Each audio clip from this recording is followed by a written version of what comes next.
Berikut adalah cerita drama rumah tangga yang menggambarkan kekerasan dalam rumah tangga dengan fokus pada perjuangan seorang istri untuk membebaskan dirinya dari situasi tersebut. Judul, Luka di Balik Pintu Rumah. Di sebuah kota kecil tinggal seorang wanita bernama Nia, seorang ibu rumah tangga yang dikenal ramah dan ceria. Di luar, kehidupannya terlihat sempurna.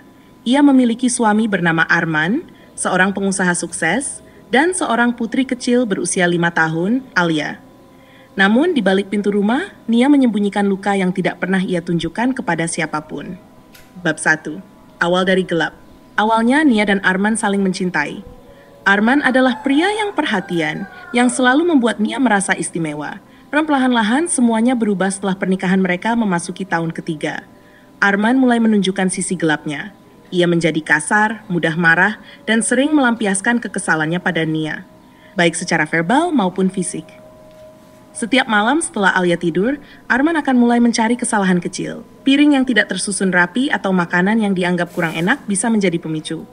Pukulan dan hinaan menjadi bagian dari kehidupan Nia, tetapi ia selalu berusaha menutupi semuanya demi Alia. Bab 2. Topeng Kebahagiaan. Di depan tetangga dan keluarga besar, Nia selalu tersenyum. Ia tahu bahwa jika ia berbicara, Arman akan semakin marah. Namun, semakin ia menyembunyikan kebenaran, semakin besar tekanan yang ia rasakan. Alia mulai menyadari bahwa ada sesuatu yang salah. Gadis kecil itu sering menangis di kamar, mendengar suara bentakan dari ruang tamu.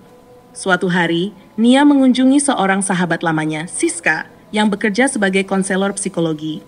Meski awalnya ragu, Nia akhirnya menceritakan semuanya. Siska mendengarkan dengan penuh empati dan memberikan dorongan kepada Nia untuk melindungi dirinya sendiri dan Alia. Bab 3. Perjuangan untuk keluar malam itu, Arman kembali memukuli Nia karena sesuatu yang sepele. Namun kali ini Alia melihatnya langsung. Gadis kecil itu berteriak, "Jangan sakiti mama!" Kata-kata Alia menjadi titik balik bagi Nia. Ia sadar bahwa ia tidak hanya bertanggung jawab atas hidupnya sendiri, tetapi juga atas masa depan putrinya. Dengan bantuan Siska, Nia mulai merencanakan cara untuk melarikan diri. Ia mengumpulkan dokumen penting, menyembunyikan sejumlah uang, dan mencari tempat tinggal sementara di rumah perlindungan bagi korban kekerasan. Bab 4. Cahaya Baru. Pada suatu pagi ketika Arman sedang bekerja, Nia membawa Alia pergi. Mereka tiba di rumah perlindungan yang hangat dan penuh dukungan. Di sana, Nia bertemu dengan wanita lain yang juga mengalami hal serupa. Mereka saling menguatkan, saling berbagi cerita, dan menemukan kekuatan dalam kebersamaan. Sementara itu, Nia memutuskan untuk mengambil langkah hukum. Dengan bantuan pengacara yang disediakan oleh lembaga perlindungan, ia mengajukan gugatan cerai dan melaporkan kekerasan yang ia alami kepada pihak berwenang. Bab 5. Awal yang baru. Setelah berbulan-bulan berjuang, akhirnya Nia dan Alia berhasil memulai hidup baru. Mereka tinggal di sebuah apartemen kecil, tetapi penuh dengan kedamaian. Nia mendapatkan pekerjaan paruh waktu dan perlahan-lahan membangun kembali rasa percaya dirinya. Alia juga kembali ceria, bermain tanpa rasa takut. Meskipun perjalanan mereka tidak mudah, Nia tahu bahwa kebebasan dan keselamatan adalah harga yang layak diperjuangkan. Ia bertekad untuk memberikan kehidupan yang lebih baik bagi dirinya dan putrinya, jauh dari bayang-bayang kekerasan. Cerita ini menunjukkan pentingnya keberanian untuk melawan kekerasan dan dukungan dari orang-orang di sekitar. Jika ada hal yang ingin Anda tambahkan atau modifikasi, silakan beritahu saya. Bab 6. Bayangan Masa Lalu. Nia menjalani hari-harinya dengan tenang di apartemen baru bersama Alia. Namun, bayangan masa lalunya dengan Arman masih sering menghantuinya. Suara bentakan dan rasa takut yang pernah ia alami terkadang muncul kembali dalam mimpi buruknya. Nia tahu bahwa proses pemulihan ini tidak akan mudah, tetapi ia yakin bahwa ia telah mengambil langkah yang benar. Di sela-sela pekerjaannya sebagai kasir di sebuah toko kecil, Nia mulai mengikuti terapi kelompok yang diadakan oleh rumah perlindungan. Dalam sesi-sesi itu, ia mendengar banyak kisah dari perempuan lain yang pernah mengalami kekerasan. Ia belajar untuk memaafkan dirinya sendiri dan melepaskan rasa bersalah yang selama ini membelenggu. Namun Arman tidak tinggal diam. Setelah beberapa bulan, ia mengetahui keberadaan Nia melalui seorang kenalannya yang kebetulan melihat Nia di toko tempat ia bekerja. Arman mulai mengirim pesan-pesan ancaman, berusaha memaksa Nia untuk kembali kepadanya. Bab 7. Melawan Ketakutan. Ketika menerima ancaman pertama, Nia merasa gemetar dan ketakutan. Ia segera menghubungi Siska, yang langsung menyarankan untuk melaporkannya kepada pihak berwajib. Dengan dukungan dari lembaga perlindungan, Nia mendapatkan perintah perlindungan dari pengadilan yang melarang Arman mendekatinya atau Alia. Namun, ancaman itu tidak berhenti. Suatu malam, Nia merasa ada seseorang yang mengawasinya dari luar jendela apartemennya. Ia segera menelepon polisi, tetapi pelaku sudah pergi sebelum mereka tiba. Insiden ini membuat Nia sadar bahwa ia tidak bisa hanya bergantung pada pihak lain. Ia memutuskan untuk mengambil kelas bela diri untuk melindungi dirinya dan Alia jika situasi serupa terjadi lagi. Bab 8. Keberanian yang tersembunyi. Seiring berjalannya waktu, Nia mulai merasa lebih percaya diri. Ia tidak lagi hanya melihat dirinya sebagai korban, tetapi sebagai seorang penyintas yang tangguh. Ia juga mulai bekerja sebagai relawan di rumah perlindungan, membantu perempuan lain yang mengalami situasi serupa. Sementara itu, polisi akhirnya berhasil menangkap Arman setelah ia melanggar perintah perlindungan dengan mendekati sekolah Alia. Kasusnya diproses di pengadilan, dan dengan bukti kekerasan fisik serta ancaman yang pernah dilakukan, Arman dijatuhi hukuman penjara. Nia merasa lega, tetapi ia tidak merayakan kebebasannya dengan euforia. Ia tahu bahwa perjalanan ini bukan hanya tentang melawan Arman, tetapi juga tentang membangun kehidupan baru yang stabil dan bahagia. Bab 9. Kehidupan baru. 2 tahun berlalu, Nia kini telah menjadi seorang pembicara di berbagai acara yang membahas isu kekerasan dalam rumah tangga. Ia berbagi kisahnya dengan harapan bisa menginspirasi perempuan lain untuk berani keluar dari lingkaran kekerasan. Alia tumbuh menjadi anak yang ceria dan penuh semangat, meskipun bekas-bekas trauma masa kecilnya masih terkadang muncul. Suatu hari, setelah memberikan seminar di sebuah universitas, Nia bertemu dengan seorang pria bernama Bima, seorang dosen yang juga aktif dalam gerakan pemberdayaan perempuan. Mereka mulai berteman, dan perlahan hubungan itu berkembang menjadi sesuatu yang lebih dari sekadar persahabatan. Nia tidak terburu-buru. Ia tahu bahwa kepercayaannya terhadap orang lain butuh waktu untuk dipulihkan sepenuhnya. Namun, ia merasa bahwa untuk pertama kalinya dalam hidupnya, ia benar-benar berhak merasakan cinta dan kebahagiaan tanpa rasa takut. Epilog. Nia akhirnya menemukan kebebasan yang selama ini ia cari. Ia belajar bahwa keberanian bukanlah tentang tidak merasa takut, tetapi tentang tetap melangkah meski rasa takut itu ada. Ia tidak lagi melihat dirinya sebagai korban, tetapi sebagai seorang ibu yang tangguh, seorang perempuan yang berani, dan seorang penyintas yang menginspirasi. Di rumah kecil mereka, Nia dan Alia menjalani hari-hari dengan damai. Mereka belajar bahwa meskipun luka masa lalu tidak sepenuhnya hilang, mereka bisa sembuh dengan waktu, cinta, dan keberanian untuk terus melangkah maju. Bab 16. Luka dalam diam. Kini Alia telah berusia 18 tahun. Meski kehidupannya terlihat stabil dan bahagia, bekas-bekas trauma masa kecilnya terkadang masih menyelimuti pikirannya. Kenangan tentang pertengkaran orang tuanya, malam-malam penuh ketakutan, dan sosok ayahnya yang penuh amarah masih sering muncul di mimpinya. Namun, Alia tidak pernah mengungkapkan ini kepada Nia. Ia tahu betapa keras ibunya telah berjuang untuk memberikan kehidupan yang lebih baik bagi mereka. Alia tidak ingin membebani ibunya lagi, sehingga ia memilih untuk memendam semua itu sendirian. Alia tumbuh menjadi sosok yang cerdas dan penuh semangat. Ia mendapatkan beasiswa untuk melanjutkan pendidikan di Fakultas Psikologi, terinspirasi dari perjalanan hidup ibunya. Di kampus, Alia dikenal sebagai mahasiswa yang aktif dan peduli terhadap isu sosial, terutama yang berkaitan dengan kekerasan dalam rumah tangga. Namun di balik senyumnya, Alia sering merasa kosong. Ia merasa sulit mempercayai orang lain sepenuhnya, terutama dalam hubungan personal. Bab 15. Pertemuan dengan masa lalu. Suatu hari, Alia menemukan sebuah artikel lama tentang kasus ayahnya di internet. Artikel itu memuat komentar-komentar negatif dari orang-orang yang tidak mengenal situasi sebenarnya. Mereka menyalahkan ibunya, menyebutnya sebagai perempuan yang mencari perhatian dan menghancurkan keluarga. Artikel itu memicu emosi yang selama ini terpendam dalam diri Alia. Ia merasa marah, sedih, dan bingung. Kenapa ibunya harus menjadi korban ganda, korban kekerasan fisik, dan korban stigma masyarakat? Di tengah kebingungan itu, Alia memutuskan untuk mengunjungi seorang terapis di kampus. Ia sadar bahwa ia tidak bisa terus hidup dalam bayang-bayang masa lalunya. Dalam sesi-sesi terapi, Alia mulai memahami bahwa perasaan yang ia pendam adalah bagian dari proses penyembuhan dan tidak apa-apa untuk meminta bantuan. Bab 11, menemukan kekuatan. Dalam salah satu sesi terapinya, Alia diminta menulis surat kepada masa lalunya. Ia menuliskan semua yang ia rasakan kepada ayahnya, amarah, kekecewaan, dan juga pengampunan. Surat itu tidak pernah ia kirimkan, tetapi hanya menulisnya membuat Alia merasa lebih lega. Di saat yang sama, Alia mulai mendekati ibunya. Suatu malam, ia berbicara dengan Nia tentang kenangan yang selama ini menghantuinya. Nia mendengarkan dengan penuh perhatian dan pelukan hangat. "Kamu tidak sendiri, Alia. Kita melewati ini bersama," kata Nia. Percakapan itu menjadi titik balik bagi Alia. Ia mulai memahami bahwa ia tidak perlu melawan semuanya sendirian. Bab 11, perjuangan untuk orang lain. Setelah melewati banyak proses penyembuhan, Alia memutuskan untuk membuat perubahan. Ia bergabung dengan sebuah organisasi yang memberikan dukungan kepada anak-anak yang menjadi korban kekerasan dalam rumah tangga. Alia berbagi pengalamannya di berbagai forum, memberikan motivasi kepada mereka yang masih terjebak dalam rasa takut dan trauma. Di kampus, Alia memimpin sebuah proyek penelitian tentang dampak kekerasan dalam rumah tangga terhadap anak-anak. Penelitiannya mendapat pengakuan luas dan diterbitkan di jurnal akademik. Ia bahkan diundang untuk menjadi pembicara di beberapa konferensi internasional. Bab 12, rekonsiliasi dengan diri. Meski Alia telah banyak membantu orang lain, ia tahu bahwa proses penyembuhan dirinya belum selesai. Ia kembali ke kota tempat ia dibesarkan untuk menghadapi masa lalunya secara langsung.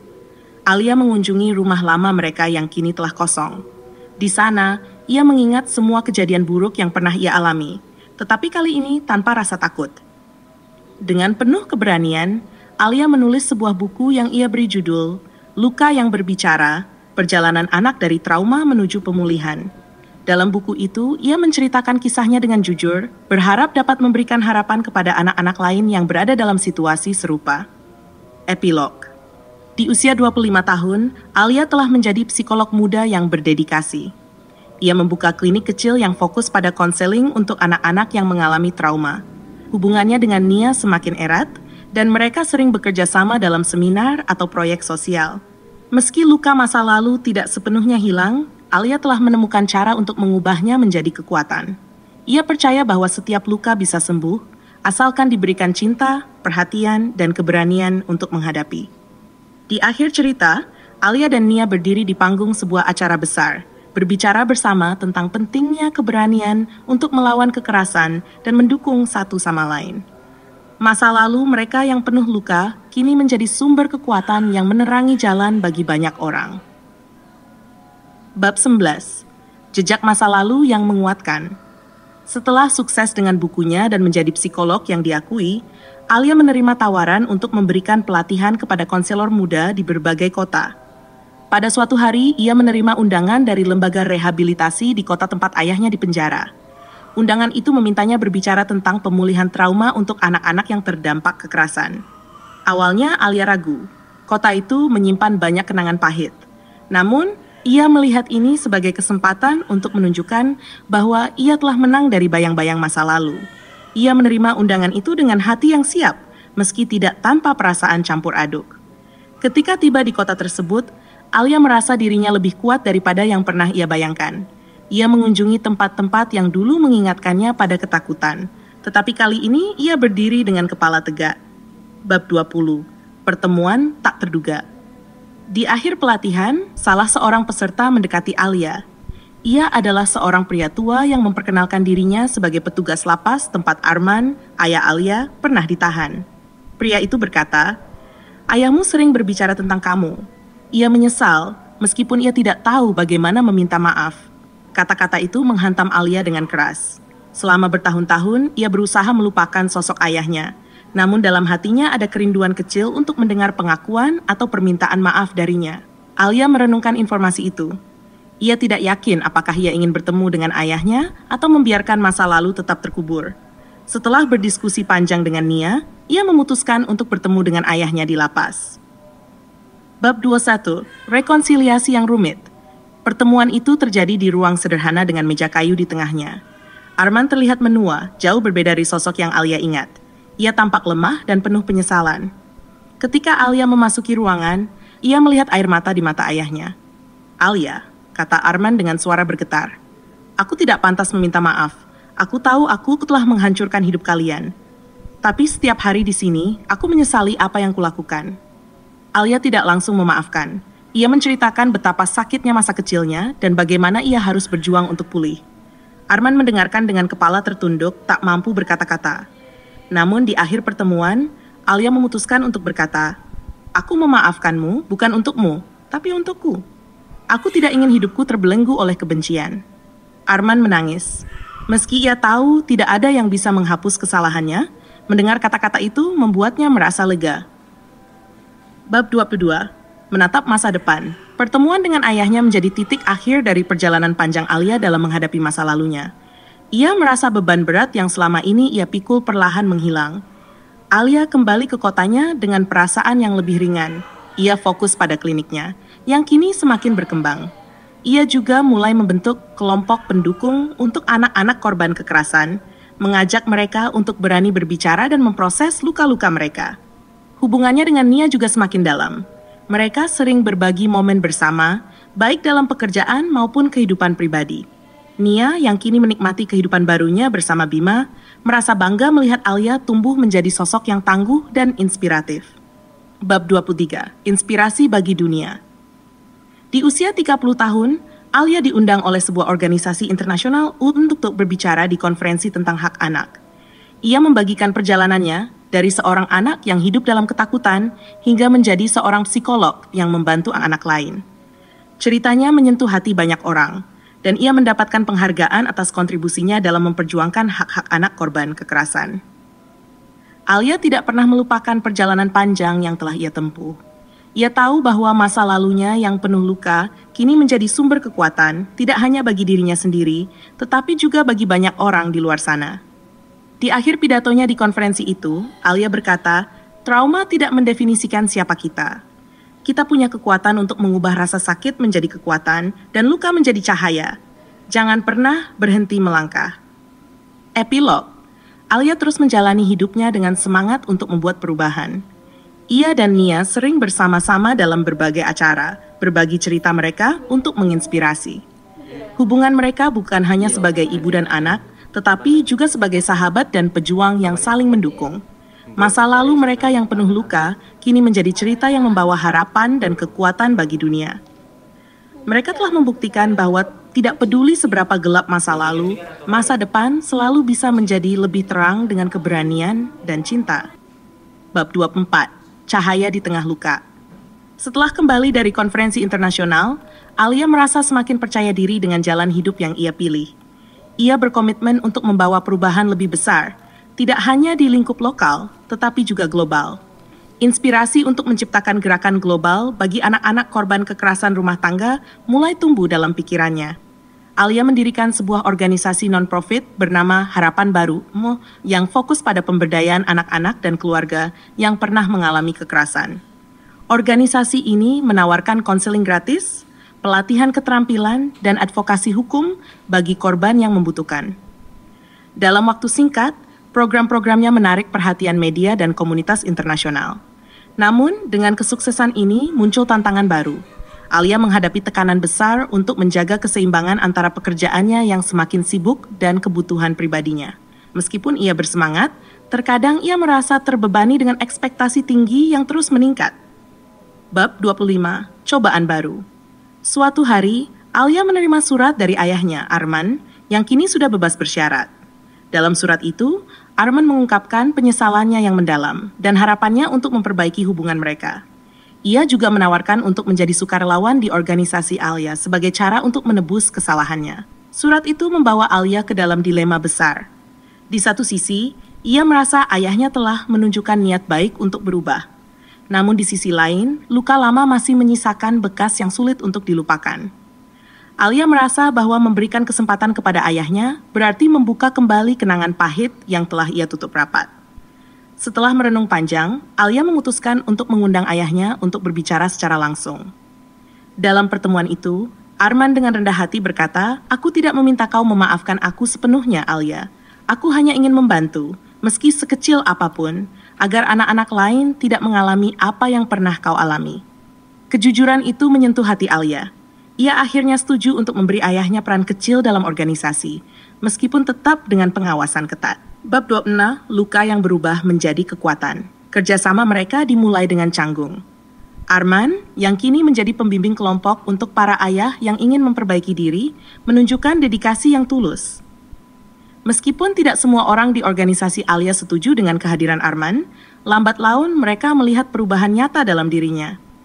Dalam salah satu sesi kelompok, seorang ayah muda yang hampir kehilangan hak asuh anaknya berkata, "Kalau Pak Arman bisa berubah, saya juga bisa." Kata-kata itu membuat Alia menyadari bahwa memberi kesempatan kedua kepada orang lain tidak hanya membantu mereka, tetapi juga membawa dampak positif bagi orang lain di sekitar mereka. Bab 27. Membangun dunia yang lebih baik. 5 tahun kemudian, Harapan Baru telah berkembang menjadi organisasi global dengan cabang di berbagai negara. Alia menjadi salah satu tokoh muda paling berpengaruh dalam bidang perlindungan anak. Ia sering berbicara di forum-forum internasional, menyuarakan pentingnya pencegahan kekerasan dalam rumah tangga sejak dini. Arman, meskipun masih berjuang dengan rasa bersalahnya, terus bekerja sebagai mentor dalam program rehabilitasi ayah yang dikelola oleh organisasi. Hubungannya dengan Alia tidak sempurna, tetapi mereka berusaha saling menghormati dan mendukung. Nia, yang kini telah memasuki masa pensiun dari kegiatan publik, merasa bangga melihat bagaimana Alia telah mengubah luka masa lalunya menjadi kekuatan yang membawa perubahan besar. Hubungan mereka tetap erat, menjadi fondasi yang kokoh bagi keluarga kecil mereka. Epilog, cahaya yang tak pernah padam. Di sebuah acara penghargaan internasional, Alia berdiri di atas panggung, menerima penghargaan atas dedikasinya dalam memperjuangkan hak anak-anak korban kekerasan. Dalam pidatonya, ia berkata, "Kita semua punya luka, tapi luka itu tidak harus mendefinisikan siapa kita. Kita punya pilihan untuk bangkit, menyembuhkan diri, dan membantu orang lain menemukan cahaya di tengah kegelapan. Perjalanan saya bukanlah perjalanan seorang diri. Ini adalah perjuangan kolektif untuk menciptakan dunia yang lebih aman dan penuh cinta." Di tengah tepuk tangan yang meriah, Alia memandang ke arah Nia dan Arman, yang duduk berdampingan di barisan depan. Ia tahu bahwa perjalanan hidup mereka penuh liku, tetapi mereka telah menemukan cara untuk saling mendukung dan membangun kembali apa yang pernah hancur. Masa lalu mereka, meskipun penuh luka, kini menjadi fondasi yang kuat untuk masa depan yang lebih baik. Bagi mereka dan bagi banyak orang yang terinspirasi oleh cerita mereka. Bab 28, langkah-langkah kecil, dampak besar. Setelah penghargaan internasional itu, Alia kembali ke kantornya di Jakarta. Ia menerima banyak surat dari anak-anak dan keluarga yang merasa tersentuh oleh ceritanya. Salah satu surat datang dari seorang anak perempuan bernama Amira yang berusia 10 tahun. Dalam surat itu, Amira menceritakan bagaimana ibunya, yang terjebak dalam lingkaran kekerasan rumah tangga, berani melarikan diri setelah mendengar kisah Nia dan Alia. Surat itu membuat Alia teringat pada dirinya sendiri saat kecil. Ia memutuskan untuk mengunjungi Amira dan ibunya di sebuah rumah perlindungan. Pertemuan itu menjadi momen yang emosional. Amira memeluk Alia dan berkata, "Kak Alia adalah pahlawanku." Setelah pertemuan itu, Alia merasa semakin yakin bahwa perjuangannya belum selesai. Ia memulai program baru di organisasi Harapan Baru STA yang fokus pada pemberdayaan anak-anak seperti Amira. Program ini memberikan akses pendidikan, terapi seni, dan pelatihan keterampilan untuk membantu mereka memulihkan diri dan membangun masa depan yang lebih baik. Bab 29, cahaya yang meluas. Alia juga mulai menjalin kerjasama dengan pemerintah dan organisasi internasional. Ia mengusulkan program pencegahan kekerasan berbasis sekolah yang mengajarkan anak-anak tentang hak mereka, cara berbicara, dan meminta bantuan jika mereka menghadapi situasi yang berbahaya. Program ini yang diberi nama Suara Anak berhasil diterapkan di beberapa sekolah di Indonesia. Dalam waktu singkat, program ini menarik perhatian negara-negara tetangga yang ingin menerapkannya di wilayah mereka.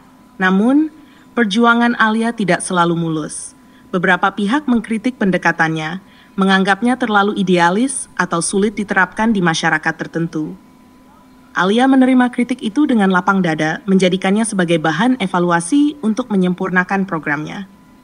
Bab 30, rekonsiliasi yang mendalam. Hubungan Alia dengan Arman perlahan membaik. Meskipun rasa sakit di masa lalu tidak sepenuhnya hilang, Alia mulai melihat ayahnya sebagai manusia yang berusaha memperbaiki diri. Suatu hari, dalam sebuah percakapan mendalam, Arman berkata kepada Alia, "Aku tahu aku tidak akan pernah bisa menghapus apa yang telah kulakukan. Tapi aku berjanji akan menghabiskan sisa hidupku untuk membantu orang lain, seperti yang kau lakukan."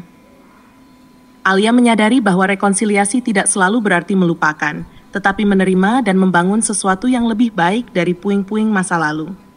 Bab 31. Perubahan yang berkesinambungan. 10 tahun setelah mendirikan Harapan Baru, Alia melihat organisasinya telah menyentuh jutaan kehidupan.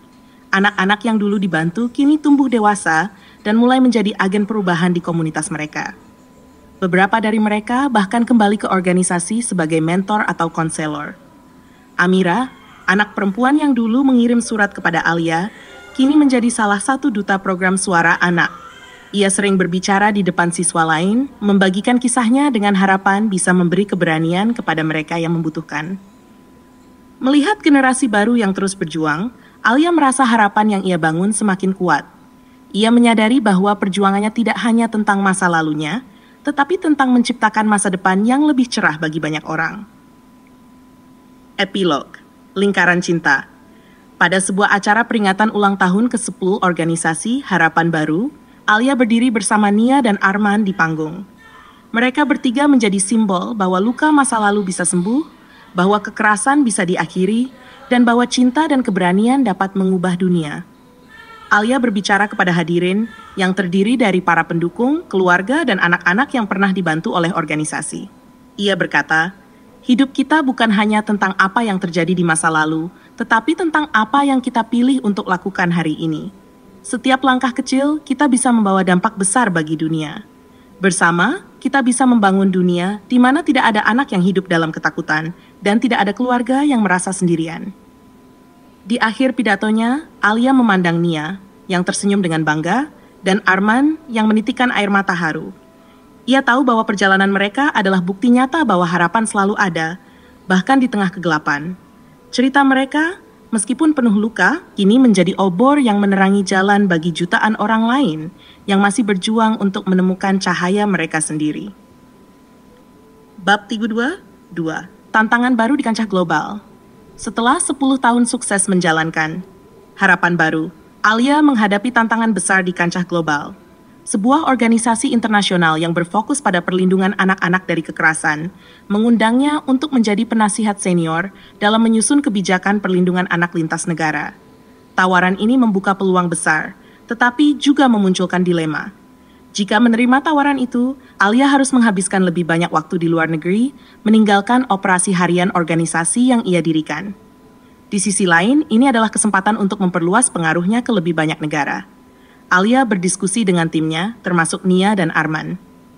"Alia," kata Nia, "ini kesempatan besar.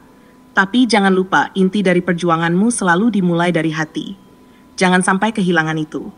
Dengan doa dan dukungan mereka, Alia memutuskan untuk menerima tawaran itu dengan syarat ia tetap bisa memantau Harapan Baru dari jarak jauh.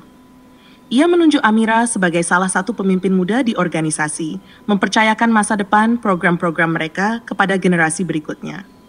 Bab tipe dia, melawan pandangan lama. Di level global, Alia dihadapkan pada perlawanan budaya dan stigma yang lebih besar.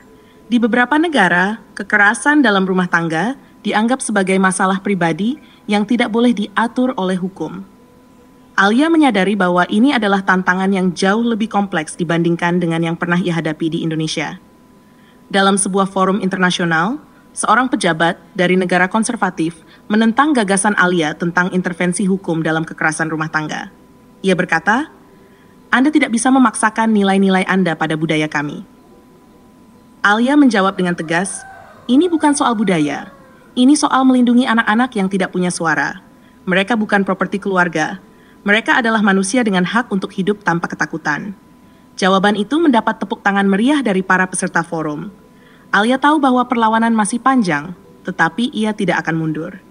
Bab 4, Kehilangan dan Pemulihan. Di tengah kesibukannya, Alia menerima kabar mengejutkan bahwa Arman, ayahnya, didiagnosis menderita kanker stadium akhir. Kabar ini mengguncang Alia, mengingat waktu mereka bersama belum lama terjalin. Ia segera kembali ke Indonesia untuk menemani ayahnya di hari-hari terakhirnya. Selama masa perawatan, Arman terus menunjukkan penyesalan mendalam atas masa lalunya. Tetapi ia juga merasa bangga melihat perubahan yang telah ia lakukan di sisa hidupnya. Dalam momen-momen terakhirnya, Arman berkata, "Alia, aku tidak bisa menghapus luka yang kubuat, tapi aku senang bisa melihatmu menciptakan dunia yang lebih baik. Terima kasih telah memberiku kesempatan kedua." Kepergian Arman menjadi pukulan bagi Alia, tetapi juga mengajarinya tentang pentingnya memaafkan dan memberi kesempatan kepada orang lain untuk berubah. Bab 35, menginspirasi generasi berikutnya. Sepeninggal Arman, Alia kembali fokus pada pekerjaannya. Ia menggunakan pengalamannya sebagai motivasi untuk mendorong lebih banyak orang untuk terlibat dalam advokasi hak anak. Di salah satu acara besar yang diadakan oleh Harapan Baru, Amira menyampaikan pidatonya sebagai pemimpin muda. Ia berkata, "Saya adalah salah satu anak yang diselamatkan oleh Kak Alia. Hari ini, saya ingin mengatakan kepada semua anak di luar sana, tidak peduli seberapa gelap dunia kalian sekarang, selalu ada cahaya di ujung jalan." Pidato Amira membuat Alia terharu. Ia melihat bagaimana perjuangannya selama ini telah melahirkan generasi baru yang siap meneruskan visinya. Bab 36, pada ulang tahun ke-15, Harapan Baru, Alia meluncurkan inisiatif global bernama Lingkaran Cinta, sebuah platform kolaborasi internasional untuk organisasi yang berfokus pada perlindungan anak. Platform ini menghubungkan sumber daya, pengetahuan, dan pengalaman dari berbagai negara untuk menciptakan solusi yang lebih efektif. Program ini mendapatkan pengakuan dari PBB dan organisasi global lainnya, memperkuat posisi Alia sebagai salah satu tokoh paling berpengaruh di dunia dalam advokasi hak anak. Epilog, warisan yang hidup bertahun-tahun kemudian, Alia tetap menjadi simbol harapan dan kekuatan bagi banyak orang.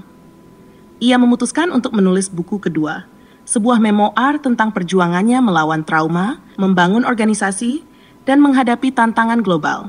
Dalam halaman terakhir bukunya, Alia menulis, "Perjuangan melawan kekerasan dan ketidakadilan adalah perjalanan tanpa akhir. Tapi setiap langkah yang kita ambil, sekecil apapun, membawa kita lebih dekat ke dunia yang lebih baik. Jangan pernah berhenti melangkah, karena di setiap langkah kita ada jiwa yang diselamatkan, ada masa depan yang dibangun." Memoir itu menjadi bestseller dan diterjemahkan ke berbagai bahasa, menyebarkan pesan Alia ke seluruh dunia. Di usianya yang kini lebih matang, Alia sering merenung tentang perjalanannya. Ia tahu bahwa hidupnya tidak sempurna, tetapi ia bangga telah mengubah luka menjadi cahaya bagi banyak orang. Warisannya hidup dalam hati anak-anak yang ia bantu, dalam suara generasi baru yang terus memperjuangkan keadilan, dan dalam dunia yang perlahan menjadi tempat yang lebih aman dan penuh cinta. Epilog, cahaya yang abadi. Pada suatu sore yang cerah, Alia duduk di teras rumahnya yang sederhana, memandang matahari yang perlahan tenggelam di balik horizon. Keheningan itu mengingatkannya pada perjalanan panjang yang telah dilaluinya, perjuangan, kehilangan, dan pencapaian yang tak terhitung jumlahnya. Dari seorang anak yang terluka oleh kekerasan hingga menjadi pemimpin yang menginspirasi dunia, Alia telah menapaki jalan yang penuh dengan tantangan. Namun, setiap langkahnya, meskipun berat, telah membawa perubahan, tidak hanya bagi dirinya, tetapi juga bagi ribuan bahkan jutaan anak yang hidupnya telah disentuh oleh organisasi Harapan Baru. Alia menyadari bahwa meskipun perjalanan hidupnya penuh dengan liku-liku, ia telah menemukan kekuatan dalam diri untuk mengubah dunia menjadi tempat yang lebih baik. Keberaniannya untuk berbicara, untuk tidak membiarkan masa lalunya mendefinisikan siapa dirinya, telah memberi inspirasi kepada banyak orang untuk melakukan hal yang sama. Di sekelilingnya, keluarga dan teman-temannya selalu ada untuk memberi dukungan. Nia, yang kini menikmati masa tuanya dengan damai, selalu berada di sampingnya, memberikan nasihat penuh kebijaksanaan. Amira, yang kini memimpin program-program pemberdayaan anak-anak, menjadi penerus perjuangan Alia, memastikan bahwa apa yang telah dibangun tetap hidup dan berkembang. Alia tersenyum, merasakan kedamaian dalam hatinya. Ia telah menunaikan misinya, memberikan harapan kepada mereka yang kehilangan harapan, membawa cinta ke dalam dunia yang sering kali gelap oleh kekerasan. Ia tahu bahwa meskipun perjalanan ini sudah hampir mencapai akhir, cahaya yang ia sebarkan akan terus bersinar. Semuanya telah berjalan sesuai dengan jalan yang seharusnya. Gumamnya pelan, seraya menatap ke arah langit yang semakin gelap, dihiasi bintang-bintang. Alia menutup matanya sejenak, meresapi kebahagiaan yang datang dari dalam dirinya. Perjalanan panjang yang penuh pengorbanan dan rasa sakit telah membawanya pada tempat yang lebih baik, tempat yang dipenuhi dengan cinta, harapan, dan perubahan nyata.